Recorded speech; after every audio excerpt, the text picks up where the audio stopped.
Welcome back to Guides.Global. My name is John Howell and I'm the founder and editor of Guides.Global, and with me today is Miguel Manzanares.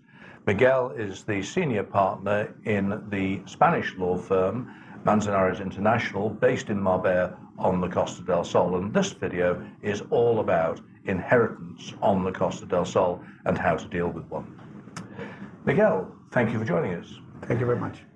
Inheritance is something that I think many lawyers found difficult to deal with, partly because of the distress of dealing with people whose relatives have just died, and partly because the people you're dealing with are often hundreds or thousands of miles away, and yet you have to do quite a lot of work with them. How big a percentage of your business is dealing with inheritances? We are really dealing at least one inheritance every week. Right. This is due because of the past of the time with we have thousands of clients that bought property with us, and of course this big group of people.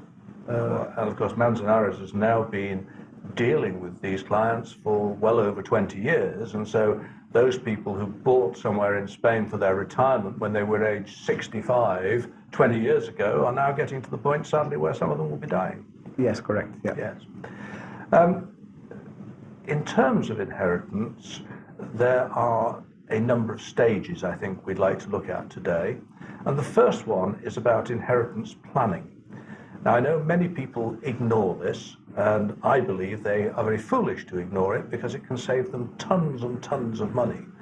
But for those of our audience who are brave enough to face up to the fact that sooner or later we're all going to die, let's just have a quick look at some of the issues associated with inheritance planning. And perhaps you can just explain to us what is inheritance planning and why is it important? It's important because the inheritance tax is still a very heavy tax. It's a very heavy tax, not in every region of Spain, but Costa del Sol is part of the autonomous community, what we say in Spanish, but it's a kind of a state of Spain. We in Spain have 17 states, and all of them have the capacity to regulate about inheritance tax. And various other things. And it's completely different in one area of Spain than the other. So in Madrid has nothing to do with Galicia and nothing to do with Catalonia and nothing to do with Andalucia.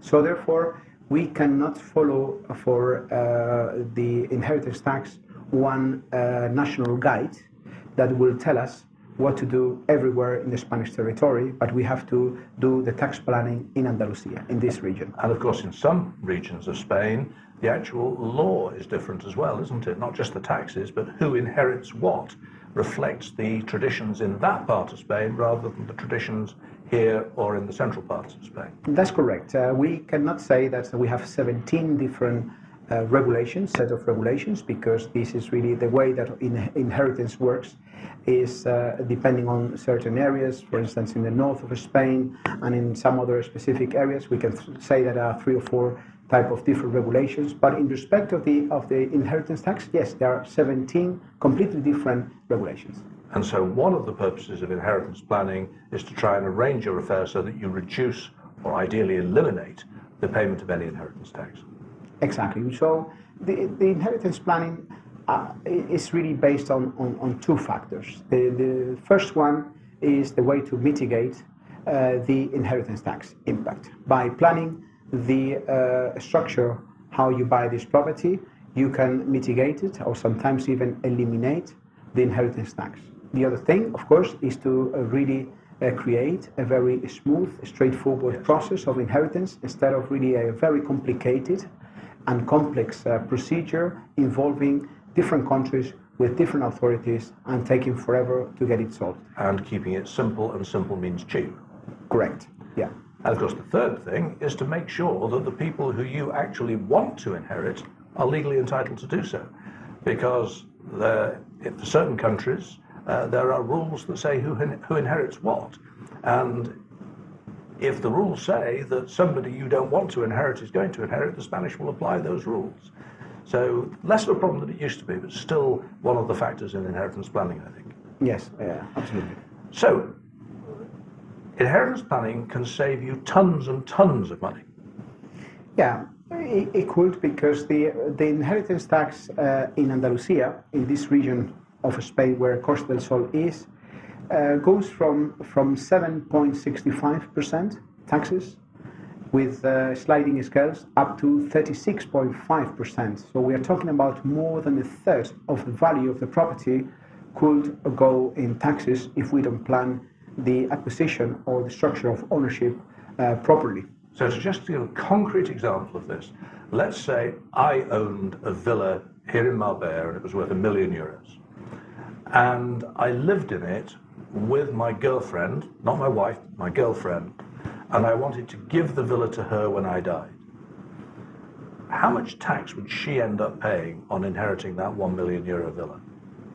She will, of course, achieve the top rate. So she's going to pay €365,000 of tax. It will go by sliding scales. So, of course, yes. So of course, the first bit's cheaper. The first scales will be cheaper, and but of course, with $1 million, she will have a big portion. Let's say €300,000 of tax, just to, yeah, between 250 to 300. Yeah, so that's a lot of money. Now, if instead of giving that villa to my wife, I gave it to my 3 children, how much are they going to pay in tax? If it's going to be given to the children, the first thing that we achieve is, because this is a progressive tax. Yes. Of course, the higher that the value of the property is we're going to be in a higher sliding scale. So instead of being in a 7.65, we're going to be in 36.5. By dividing the value of the property in between three children, so we have to really plan how much is the 330. So most likely this is not going to be exceeding 20-something%. That is important. It's very important to consider that for children and for spouse, there is a tax allowance of €175,000. So we have to plan. Possibly, for instance, this buyer, they say, okay, fine, I'm considering to set up a mortgage. I don't know really if I will set up a mortgage. We have to consider that we will apply the value of the property minus the charges of the property. Yes. So therefore, if we reduce the value of the property by setting up a mortgage, and we go to a value in which the 3 children will inherit less than €175,000, nothing. So there we have 3 options. Option 1, giving it to my girlfriend, €250,000 tax. Option 2, giving it to my 3 children, but not doing anything more clever, in which case they each inherit $300,000, but they've got $175,000 tax-free, so they pay about 20%, let's say, on $125,000. Kind of. So we're talking about not paying $300,000 or $250,000 tax. We're talking about paying maybe $50,000 tax between the 3 of them. Yeah, will be kind of. So these are big, big differences, is the point we want to make. And depending on the age of the children as well, this could be even. I don't think I'm young enough to have young children. But better still, if you used a bit of cleverness and you said, well, why don't we take out a mortgage in Spain so that the asset value in Spain is less than $175,000 per child, they pay no tax at all, and the rest of the money, of course, will be given to them, say, in the UK or the US, where you live, where it could be entirely tax-free. So we've gone from €250,000 of tax down to 0 just by a bit of planning. It could be the case, yes. Of course. And there are lots of situations where you can save a lot of money. I stress this because many people just do not understand how much we're talking about. They think when you say you can save a lot of money that you're talking about €5,000, €10,000. Not true. It can be hundreds of thousands of euros. It could be millions. It could be millions of euros. So when it comes to inheritance planning, who gives you that advice? Where do you go? Is it a lawyer, an accountant, a specialist financial advisor? It's really a tax lawyer. So he's a lawyer specialized in taxes. We sometimes as well have collaboration of accountants in order to see, because there are some properties that are bought for the personal use, but some of the properties are bought with the investment purpose. Yes. So some companies, some organizations are building up a portfolio of properties that they are planning to rent out. And therefore, this is not just be owner of the property personally or through a company, but really incorporating that property in a portfolio of properties of a company. So this is one of the cases in which we have to involve as well accountants or tax advisors. And of course, you may want to talk to the accountants of the person who is your client in their own country as well as here, because what you don't want to do is reduce the inheritance tax here if it trebles the amount of inheritance tax they're going to pay back home. So it's a question of a balance, of making sure that you get the best compromise between what can be secured in each place. Exactly. We have to combine the personal tax law with the international tax law. In many cases, these type of companies are not just Spanish companies, are international companies, that they are based on a jurisdiction where the inheritance tax doesn't apply when inheriting shares.